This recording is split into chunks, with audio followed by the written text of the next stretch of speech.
कच्च्या पोह्यांपासून 15 ते 20 मिनिटात तयार होणारी उन्हाळा स्पेशल नाश्त्याची रेसिपी शेअर करते आहे। इथे मी पोह्यांना धुवून घेतलं आहे आणि यांना 5 मिनिटांसाठी साईडला ठेवलेलं होतं। आता हे पोहे आपल्याला मिक्सरच्या भांड्यात काढून घ्यायचे आहेत। बारीक रवा घालायचा आहे, दही,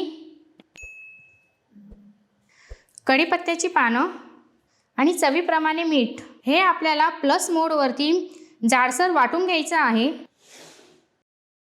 असं जाडसर आणि घट्ट आपल्याला हवे आहे, जास्त सैल नको। गरज वाटली तर 2 ते 3 चम्मच एवढंच पाणी याच्यात घालायचं आहे। एका बाउलमध्ये काढून घ्यायचं। ह्याच्यामध्ये चिली फ्लेक्स घालायचे आहे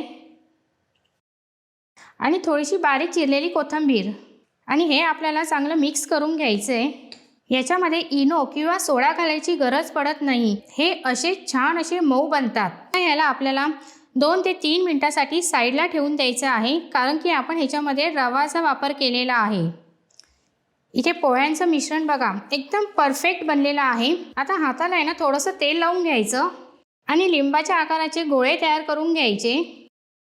याला असं प्रेस करायचं आणि मध्ये असं होल पाडायचं। जसा मेदू वडा बनवतो ना तसंच आपल्याला याला आकार द्यायचा आहे। अशा आकाराचे आपल्याला सगळे बनवून घ्यायचे आहेत आणि हे आपल्याला एका तेल लावलेल्या चाळणीमध्ये ठेवायचं आहे। इथे आपण सगळे बनवून घेतलेले आहे। ही चाळणी आपल्याला या भांड्यामध्ये ठेवायची आहे आणि यांना 10 ते 12 मिनिटांसाठी वाफून घ्यायचं आहे। तुम्ही हे तळूनही घेऊ शकतात, पण मी यांना वाफून घेणार आहे का ते मी तुम्हाला पुढे सांगते। इथे 10 मिनिटं झालेली आहेत।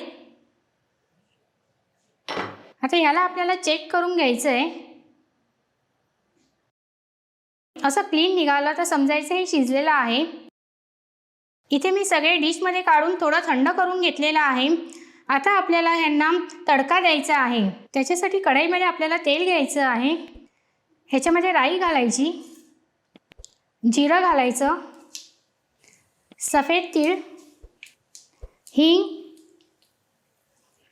हिरवी मिरची ही ऑप्शनल आहे, सांबार मसाला, थोडीशी लाल मिरची पावडर हे चांगलं मिक्स करून घ्यायचं। सांबार मसाल्यामुळे ना याला खूप छान टेस्ट येते, तर नक्की तुम्ही सांबार मसाला वापरून हे करून बघा।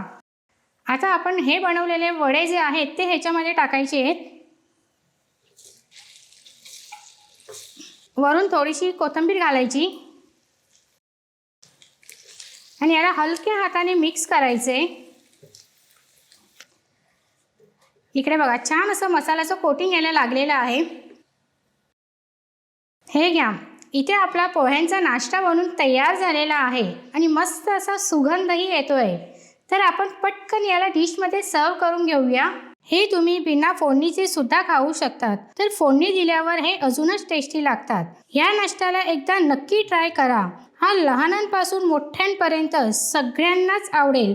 तर कशी वाटली आजची रेसिपी हे मला कमेंट करून कळवा। त्याचबरोबर लाईक आणि सबस्क्राईब करायला विसरू नका। तर पुन्हा भेटूया अशा सोप्या आणि नवनवीन रेसिपी सोबत। तोपर्यंत बाय बाय।